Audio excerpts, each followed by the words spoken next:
नमस्कार. आज आपला गोष्टींचा शनिवार आणि या गोष्टींच्या शनिवार मध्ये आपण आज गोष्ट ऐकणार आहोत. 3 महिला आणि त्यांची 3 मुलं.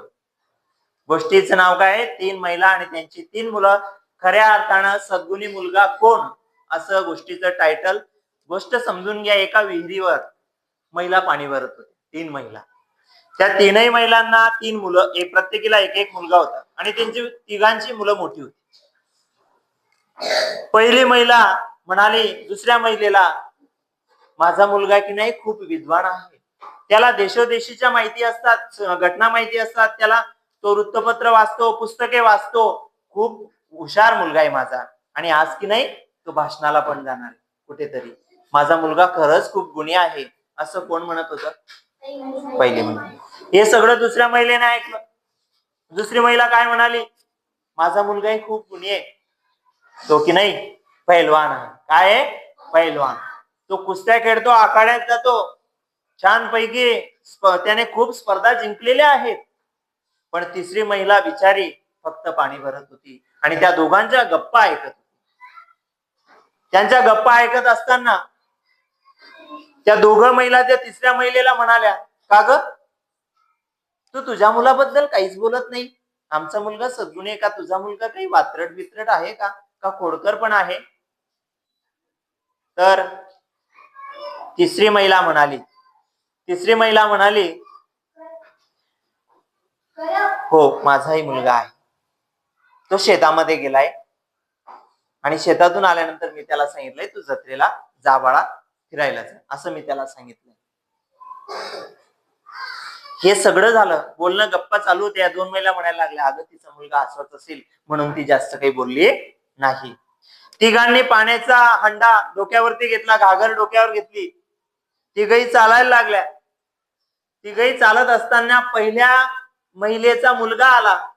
तो म्हणाला, अगं आई, लवकर घरी ये, मला भाषणाला जायचंय, लवकर ये, असं आईला सांगून आई म्हणाली, हो रे बाळा, आलीच लगेच, असं म्हणून तो घरी निघून गेला. आई त्याच्या मागे निघाली. दुसऱ्या आईचा मुलगा कुस्तीवान होता, पहलवान. तो पण आला. तो म्हणाला, ए आई, मला जायचंय कुस्ती खेळायला, ये लवकर, खूप जाम भूक लागली मला आणि पटकन येऊन वाढून दे. आई म्हणाली, हो आलेच. तेवढ्यात तिसरा मुलगा आला.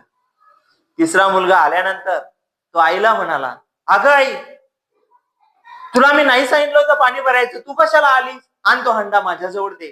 त्या मुलाने हंडा डोक्यावर घेतला आणि आईला म्हणाला, चल सावकाशपणे, आणि तो हंडा घरी घेऊन गेला. या दोघही महिला स्वतःच्या मुलाचं कौतुक करत होत्या. पहिल्या वेळेस त्या अचंबित झाल्या आणि त्यांना आश्चर्याचा धक्का बसला आणि स्वतःशीच त्या पुटपुटल्या, अगं, आपण तर म्हणत होतो आमचा मुलगा सद्गुणी आहे, गुणी आहे, पण अगं, आपल्या मुलांपेक्षा तर ह्याच महिलेचा मुलगा खऱ्या अर्थाने सद्गुणी संस्कारी आहे. बघा, खऱ्या अर्थानं तुम्ही किती ज्ञानी आहात, तुम्ही किती विद्वान आहात, याच्यापेक्षा सगळ्यात महत्वाचं असतं तुमच्यामध्ये असलेले संस्कार. आणि हे जे संस्कार होते त्या तिसऱ्या महिलेचे होते. कारण काही काही माणसं बोलत नाही, ते कृतीतून त्यांचा आदर्श दाखवतात. तशा प्रकारची तिसरी महिला होती. आजच्या गोष्टीचं तात्पर्य आहे मित्रांनो, की तुमच्याजवळ पुस्तकी ज्ञान असलं किंवा तुम्ही एखाद्या गोष्टीमध्ये पारंगत असला म्हणजे तुम्ही महान असतात असं नाही. या सर्व गोष्टींसोबत तुमच्या सोबत जे कायमस्वरूपी आदर्श संस्कार असले पाहिजे, की ज्या संस्कारामुळे तुम्ही 4 चौघामध्ये उठून दिसतात, तुमच्या आईवडिलांचा मान राखतात आणि तुमच्या आईवडिलांची तुमच्या कर्तव्यामुळे उंची वाढते. खऱ्या अर्थाने हा उद्देश असतो. म्हणून संस्कार हे तुमच्या सोबत, हुशारी सोबत नित्यनियमित असलेच पाहिजे. एवढंच या गोष्टीचं तात्पर्य होतं.